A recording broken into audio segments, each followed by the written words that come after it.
Hello everyone. After a decade in this business, we have seen practically every type of issue, and today I'm going to share what we have actually confirmed through our experience in our repair shop. The first thing we check is the bridge's connection to the internet. Even if the lights are still responding, the device may be having trouble communicating with the Philips Hue servers required to download the update.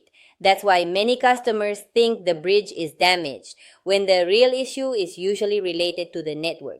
A very common cause is related to the router.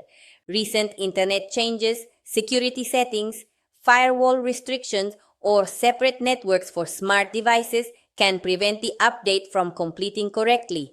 Technicians usually start by checking the Ethernet cable, the router connection, and whether the device has a stable internet connection. It is also important to check the Philips Hue app.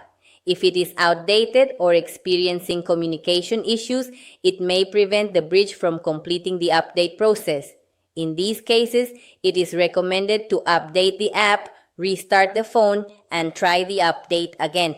Philips Hue support typically recommends checking the connection and restarting both the bridge and the router, since error 301 is usually related to software or communication problems, not a failure with the lights or connected accessories. Another common test we perform in the workshop is unplugging the bridge for a few minutes, restarting the router, and reconnecting everything. This allows the device to establish a new connection and in some cases removes temporary blocks affecting the update process. If the problem continues, technicians check more advanced settings such as VPN connections, security controls, or router restrictions. A factory reset can also be considered, but it should be used as a last resort because it removes configured rooms, scenes, and connected devices.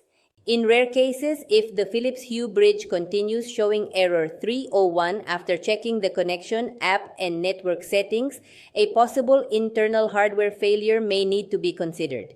However, most of the time, this code is related to communication issues rather than a damaged component.